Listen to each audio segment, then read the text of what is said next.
Merci Monsieur le Président. Ma question s'adresse au ministre Julien Denormandie.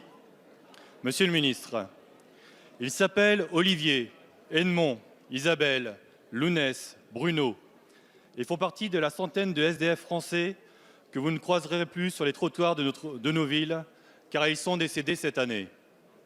Ils faisaient partie des 126 000 Français, femmes, hommes et enfants qui vivent tous les jours et dorment toutes les nuits dans les rues de France.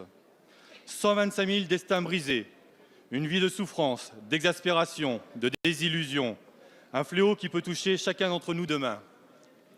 Avec la vague de froid qui arrive, tous les projecteurs se dirigeront une nouvelle fois sur eux. Des établissements d'urgence seront ouverts et des mesures d'accueil exceptionnelles seront prises.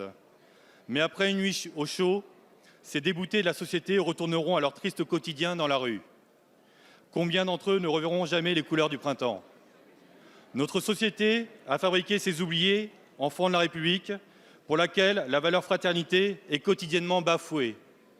Ce ne sont pas des anonymes ni des invisibles, mais des citoyens de notre communauté nationale. Nos compatriotes n'acceptent plus cette situation et ils y attendent du gouvernement des solutions, pas de l'indignation, mais des actions concrètes. Nous, dans cette Assemblée, avons une responsabilité collective vis-à-vis de celles et ceux dont nous n'assumons plus de croiser le regard. L'abbé Pierre disait « Il ne suffit pas de leur donner les conditions pour vivre, il faut leur donner les raisons de vivre ». Cette raison de vivre passe obligatoirement par le logement, prérequis indispensable pour retrouver une identité, une existence aux yeux de la société, une vie sociale, un travail et avec le temps, un logement à soi. Nous devons trouver ensemble des mesures d'accompagnement en lien avec les associations qui nous font encore mieux aider et qui œuvrent au quotidien dans cette tâche humanitaire. Monsieur le ministre, quelles sont vos propositions pour que, non pas demain, mais dès aujourd'hui, chaque sans-abri puisse se dire qu'il a une place et un avenir dans notre société? Merci, cher collègue. La parole est à Monsieur Julien Denormandie, ministre chargé de la Ville et du Logement. Monsieur le Président, Mesdames et Messieurs les députés, Monsieur le député Christophe Blanchet, toute personne à la rue représente une tragédie, représente une situation de détresse, représente une situation de souffrance. Personne n'est par choix à la rue. La rue, c'est quelque chose qui tue, et c'est d'ailleurs quelque chose qui tue l'hiver, mais aussi l'été, et on ne le dit pas suffisamment. Alors oui, la situation, elle est difficile. Nous étions une grande partie de la nuit avec le Premier ministre auprès des équipes du SAMU social à Paris pour faire une maraude. Cette situation, elle est difficile parce qu'aujourd'hui, c'est des milliers de personnes, beaucoup de femmes et d'enfants d'ailleurs, peut-être plus qu'il y a quelques années, qui sont face à ces situations difficiles de rechercher un toit. Et donc cela nous impose beaucoup d'humilité dans ce que nous faisons, mais cela nous impose aussi une détermination totale.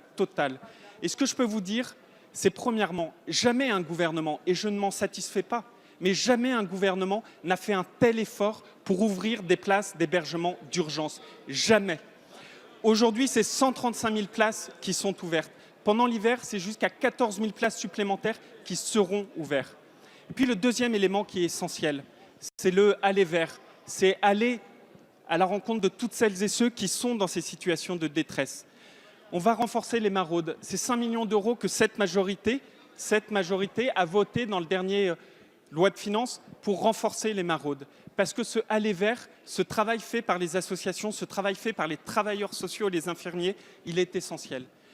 Mais enfin, vous avez raison, pendant des années, on s'est peut-être satisfait d'une situation, on fermait les yeux, on se disait que l'hébergement d'urgence suffisait. Cet hébergement d'urgence, il ne suffit pas. Ce qu'il faut, c'est vraiment faire l'accompagnement vers le logement d'abord. Et c'est ça toute la politique que nous portons, qui avait été initiée sous le précédent quinquennat et que nous renforçons avec 500 millions d'euros sur la durée.